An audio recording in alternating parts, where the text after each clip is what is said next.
lihat keunggulan generasi hits. Banggakan dunia, berjuang akhirat, penerus perjuangan generasi hits. Banggakan dunia, berjuang akhirat, penerus perjuangan. New Radio, Quran tetap membimbingmu, agama tetap menjagamu, ilmu tetap mengangkatmu, tunjukkan keunggulanmu. Oh, Nas Indonesia luar biasa. Kata-kata lirik itu bagus banget ya. Generasi hits ya berjuang untuk menggenggam dunia. Ini Masya Allah penerus bangsa dan macam-macam. Ini pokoknya intinya bagus banget kata-katanya dan ini mudah-mudahan bermanfaat ya pastinya buat yang lainnya. Assalamualaikum warahmatullahi wabarakatuh. Jamaah. Oh jamaah. Alhamdulillah. Alhamdulillahirrabbilalamin. Allahumma sholli ala sayyidina Muhammad wa ala ali sayyidina Muhammad. Bu, punya anak zaman sekarang bu? Punya anak bu? Gimana tingkahnya bu? Seru? Seru ya bu ya? Gimana bu maksudnya serunya nih bu? Suka ada-ada aja ya bu ya? Kalau misalnya ngeliat anak zaman sekarang sama anak zaman dulu sama apa beda bu? Beda. Apa yang beda bu? Segalanya beda. Contoh coba saya minta satu contoh aja yang bikin beda. Kalau zaman dahulu suruh makan mau, suruh ngaji mau, suruh sholat mau, suruh segala-galanya gampang. Saya misalnya nih ya, ini untuk pribadi aja. Tapi sekarang harus rada ekstra. Oh, ekstra segara-garanya. Tepuk tangan dong buat ibu ini Masya Allah nih. Kalau zaman dulu ngaji anak suruh gampang. Gini. Buat semuanya, coba resapi. Anak zaman dulu suka main di luar. Bener. Sehingga orang tua berkata, masuk. Jangan di luar terus. Jangan di luar terus. Udah. Pulang. Kalau anak zaman sekarang beda. Loh kok di rumah terus? Keluar. Diusir. Keluar. Karena anak zaman dulu suka main di luar. Benar. Suka main apa gitu, kejar-kejaran, main di jalan. Benar. Tapi sekarang anak-anak gak ada mau main di luar. Yang ada cuma di handphone saja. Malas-malasan Sekarang saja. kita coba di kamar saja. cek juga nih Ustadz ya bicara masalah tentang zaman dulu katanya beda banget sama anak zaman sekarang. Nah kalau misalnya bicara masalah pergaulan astagfirullahaladzim nih. Jangan sampai orang tua lemah nih ya untuk ngajarin anak-anak. Apalagi di nama yang zaman sekarang ini di bulan puasa. Anak zaman now ini beda sama anak zaman dulu. Hari ini kita bahas nih buat anak-anak yang di rumah nih harus nonton nih. Tema kita pagi hari ini adalah puasa anak zaman now. Apa bu? Puasa anak zaman now. Nah ya Allah. Ustadz Maulana mau izin waktunya. Kita sambil ngobrol-ngobrol. Ya, Kelewatan. Sini. Ustadz anak zaman now bukan? zaman old. Zaman now. Bagus kalau ngaku. Ini Masya Allah. Kalau saya jadi orang tua zaman now. Orang Lihat tua zaman now. anak-anak. Tapi untungnya ada Nah tapi fasilitas nih, juga. bener gak nih kalau bicara masalah tentang generasi zaman now ini bukan generasi yang suka dengar ceramah. Mungkin bahkan mereka kalau di rumah sekarang kalau pagi-pagi habis subuh langsung aja bawaannya mau tidur aja. Ntar dibangunin lagi udah mau deket-deket mau berangkat sekolah. Bener ya bu ya? Iya bu? Suruh mandi susah ya bu ya? Nah mereka ini harus diberikan nasihat. Atau mereka merupakan generasi yang memiliki sebuah rasa percaya diri yang tinggi nih. Ya, sehingga di dalam dirinya ini merasa memiliki kemampuan untuk menyelesaikan segala persoalan. Lalu sebagai orang tua kita tuh harus bagaimana nih ya mendidik generasi saat ini yang lebih dikenal dengan sebutan generasi anak zaman now. Anak milenial, generasi zaman now. Mohon izin waktunya silakan Ustadz. Bismillahirrahmanirrahim. Assalamualaikum warahmatullahi wabarakatuh.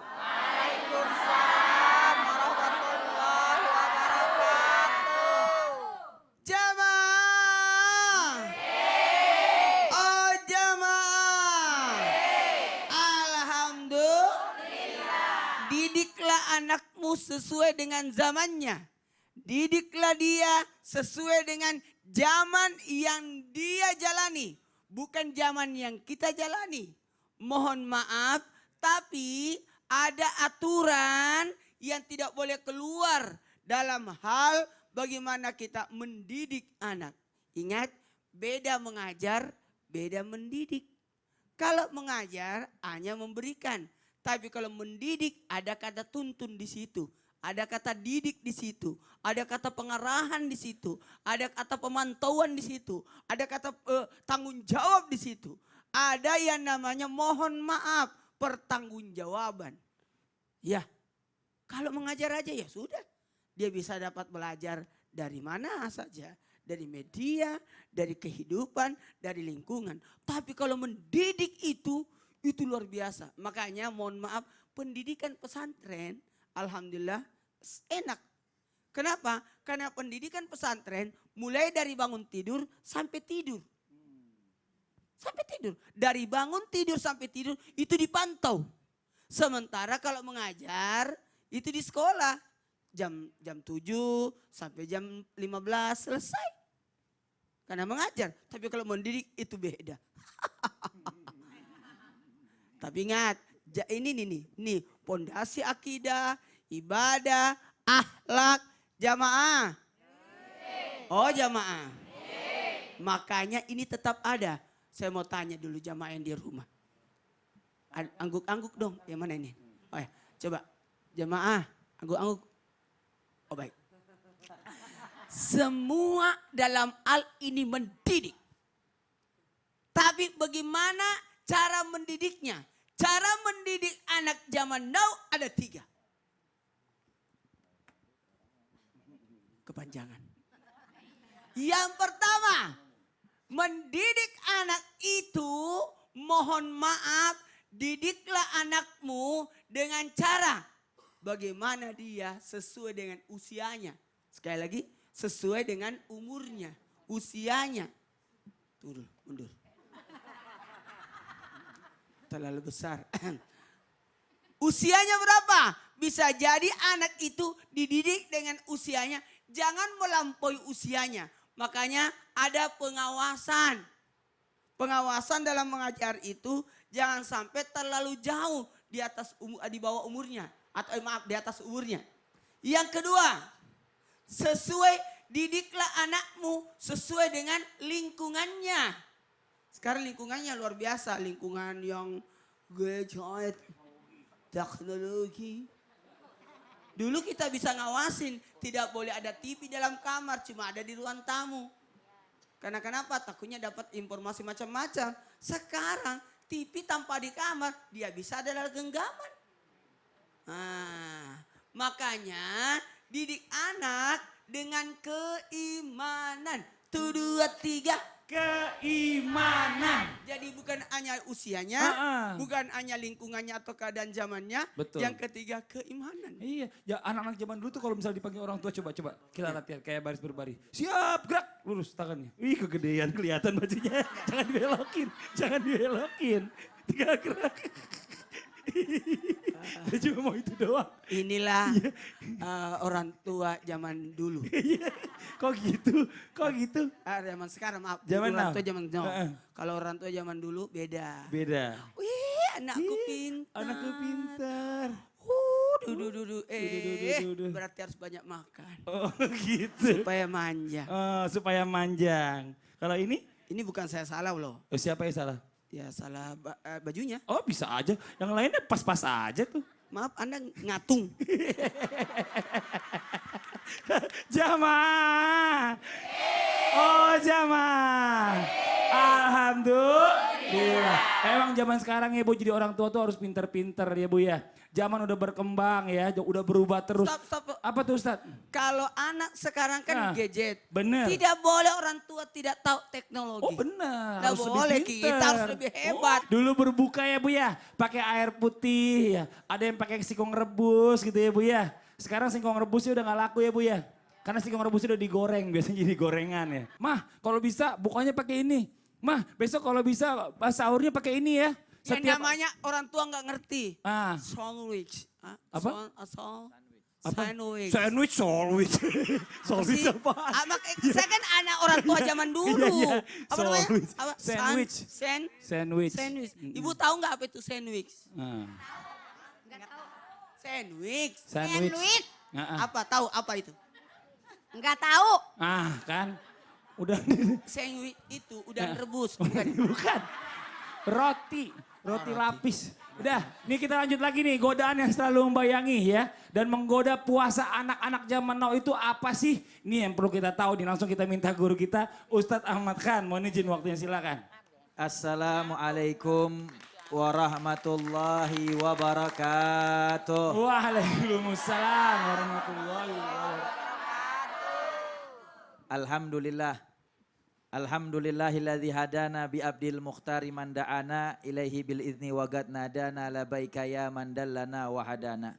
Wassalatu wassalamu ala mustafana wa mujtabana sayyidina wa nabiyyina wa maulana Muhammadin wa ala alihi wa ashabihi wa man ihtada amma ba'd. Jamaah Islam itu indah yang dirahmati oleh Allah Subhanahu wa taala. Bicara masalah puasa anak zaman now, yang menggoda mereka tidak lain dan bukan sama halnya dengan apa yang menggoda orang lain.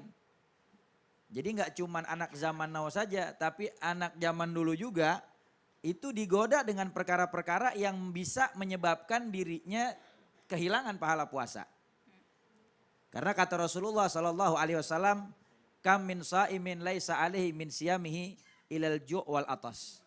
Berapa banyak orang yang berpuasa tetapi puasanya tidak mendapatkan pahala, hanya merasakan rasa haus dan lapar saja.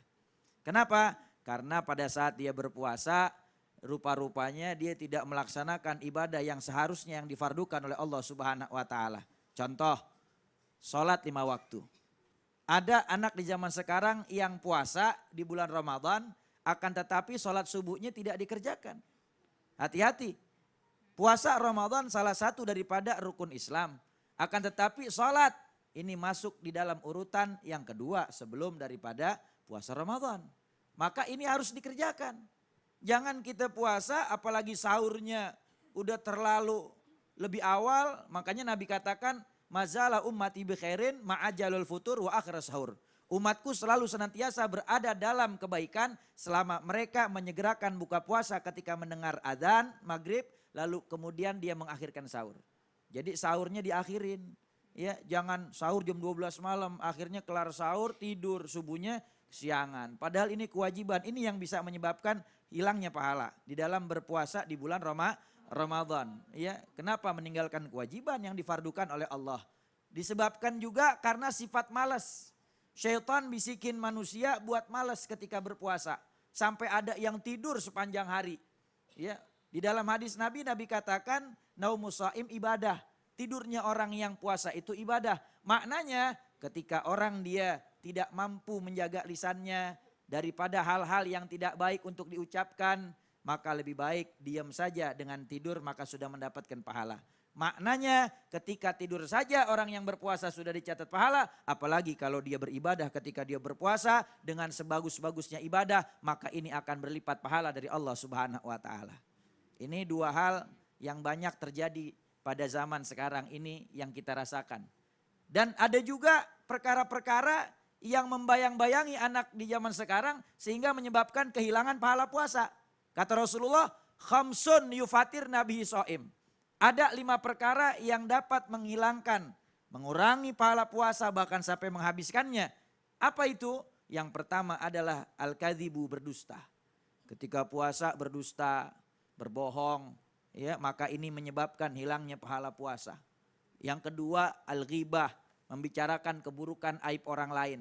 Lagi puasa doyan ngegosipin orang.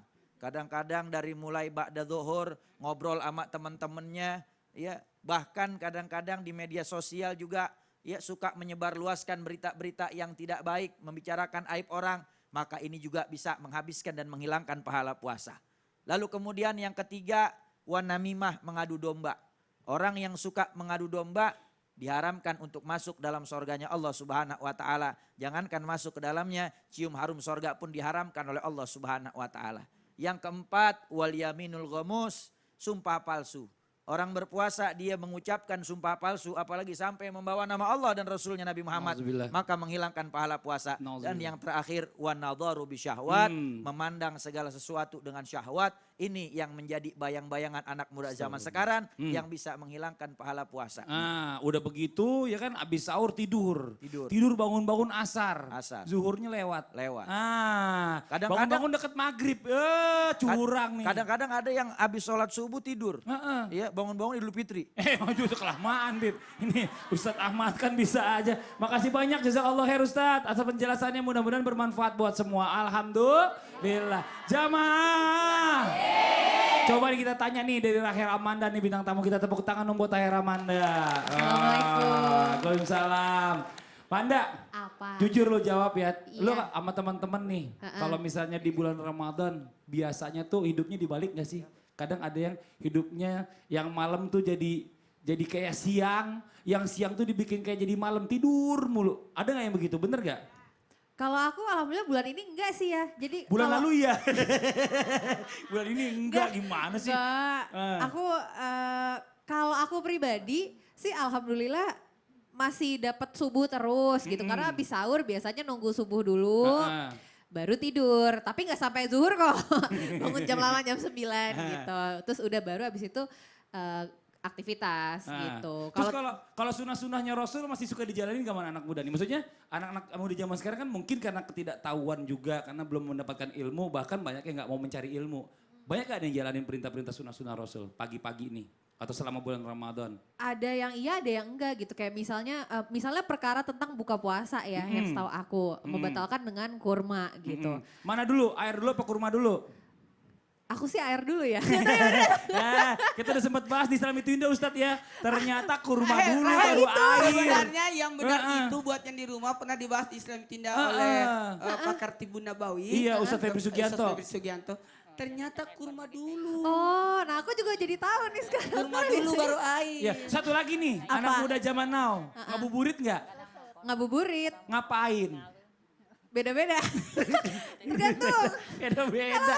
Kalau lagi jujur ya, kalau Heeh. lagi sama teman-teman ya biasa kan anak muda tuh sekarang pasti kadang-kadang tuh belum bulan puasa aja jadwal buka puasa itu udah masuk dari sebulan Ya sebelumnya Allah. gitu.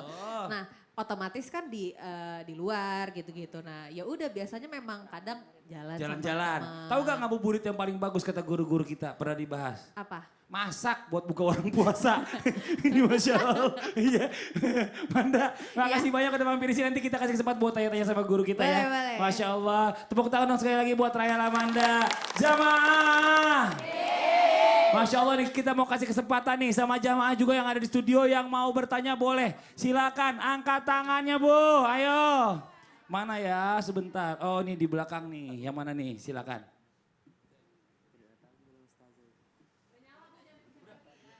Assalamualaikum warahmatullahi wabarakatuh. Pertanyaannya gini, dari beberapa ibu-ibu yang mempunyai masalah tentang anaknya. Jadi untuk mengajarkan anak-anak puasa pada zaman now ini, katanya nih ya banyak ibu-ibu yang bilang, jadi agak-agak susah harus pakai iming-iming. Bagaimana caranya untuk mengajarkan anak-anak zaman now ini tanpa iming-iming?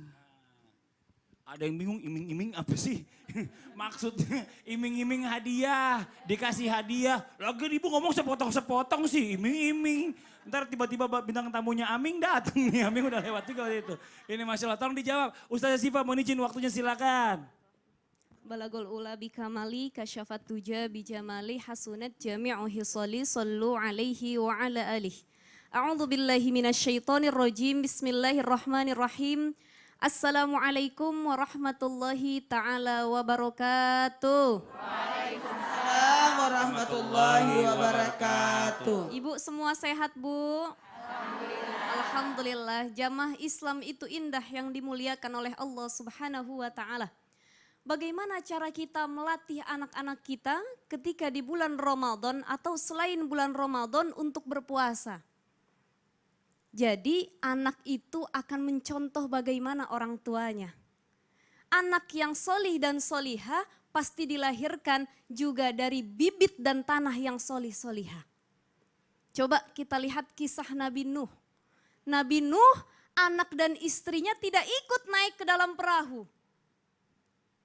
Mereka menjadi orang yang durhaka. Kenapa? Karena Nabi Nuh salah memilih istri. Ketika itu ada seorang sahabat yang datang kepada Umar bin Khattab. Wahai Umar, aku membawa anakku, silahkan pukul anakku. Dia anak yang durhaka. Kemudian Sayyidina Umar berkata kepada anak tersebut, wahai nak, benar kamu durhaka kepada orang tuamu. Apakah pantas kamu untuk dihukum? Anak ini menjawab Sayyidina Umar bin Khattab. Dia mengatakan, wahai Umar, sesungguhnya aku ingin bertanya kepadamu, apakah anak juga punya hak terhadap orang tuanya? Dijawab oleh Umar, ya anak juga punya hak dari orang tuanya. Hak yang pertama untuk si anak adalah dicarikan ibu yang baik. Bukan maksudnya bapaknya udah nikah punya ibu cari lagi. Bukan begitu ya Bu ya. Maksudnya ketika sebelum menikah carilah pasangan terbaik. Cari istri yang solihah. Karena perempuan itu nanti sekolah pertama untuk anak-anak. Anak-anak belajar puasa pertama kali bukan orang yang ngajarin tapi ibunya. Betul atau tidak? Ibu. Ternyata anak ini ibunya tidak baik. Bukan hanya anak yang merasakan ibunya tidak baik tapi ayahnya pun tidak baik. Yang kedua, hak anak adalah setelah mendapat ibu yang baik, dia harus diberi nama yang baik. Ibu, ngasih nama anak jangan sembarangan. Dan yang terakhir harus diberi pendidikan yang baik. Bagaimana cara melatih anak-anak kita ketika berpuasa agar tidak diiming-imingi oleh hadiah. Dalam surat At-Tahrim, ya ayyuhalladzina amanu qu anfusakum wa ahlikum nara. Kita contohkan dulu dari diri kita. Nyuruh anak puasa tapi ibunya tidak puasa. Nah, ibu nggak puasa ya, lagi halangan. Kalau anaknya mau tetap bertahan puasa, makannya diam-diam walaupun lagi halangan. Jangan depan anaknya, akhirnya anaknya minta buka, betul atau tidak? Jadi orang tua harus menjadi contoh pertama buat anak-anaknya. Yang kedua, jangan diiming-imingin hadiah, tapi latih sesuai umurnya. Saya punya anak umur 2 tahun, masa iya saya suruh puasa? Nabil makan, jangan makan ya dari subuh sampai malam ya.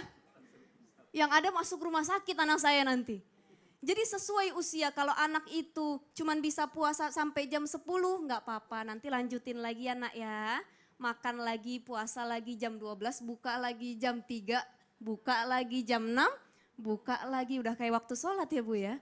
Tapi itu nggak apa-apa, bertahap. Fase mengajarkan anak-anak di awal seperti itu. Tapi kalau dari kecil tidak diajarkan, saya yakin anak-anak tidak akan terlatih untuk ikut berpuasa. Selanjutnya cara melatih anak ketika masih kecil untuk berpuasa, ajak mereka kegiatan-kegiatan yang berkaitan dengan puasa di bulan Ramadan. Lagi sahur bangunin, ajak ikut masak buat sahur. Ajak ikut tadarus bersama. Jelang berbuka, nak yuk kita tadarus bareng yuk nyiapin berbuka yuk. Yuk kita buka bersama sama saudara-saudara. Pasti anak kita punya semangat untuk ikut berpuasa. Dan yang terakhir nih yang paling mustajab, cara melatih orang tua kepada anak adalah dengan doa. Dengan La doa. yuradul qadha illa bid-du'a. Masya Allah. Jadi kita doa mudah-mudahan Allah karuniakan anak kita Jadi yang solih dan amin, soleh. amin ya Rabbal. Jadi dalam rangka latihan sebenarnya anak-anak intinya dikasih iming-iming sih boleh aja biar Boleh dia semangat. aja, tapi dalam rangka iming-imingnya pelatihan. jangan berlebihan. Jangan Nanti berlebihan. takutnya mah kalau aku puasa 30 hari aku kasih mobil 1 ya. Oh ya katanya. Allah. Nah itu kan orang tuanya gak punya. Nggak usah anaknya, bapaknya juga mau katanya gitu ya kan. Ini Masya Allah. Jadi yang kedua tadi kalau kita punya suami atau mungkin ibu punya suami, punya istri cari yang baik ya kan. Yang punya suami cari yang namanya baik Ustadz Azhari Nasution. Kalau punya anak kasih nama yang baik Nabil gitu ya. amin. Anak pintar. Ini kayaknya kok ceritain Ustadz Sifa jadinya. Itu kayaknya keluarganya. Iya. Makasih Agak banyak. gibah dikit ya. Iya, jazakillah khair kan Sama-sama, depan Mas orangnya, Fadli. masa gila gibah depan orangnya kan gak ya Ustadz ya. Ini Masya Allah mudah-mudahan bermanfaat untuk semua. Alhamdulillah. Jamaah.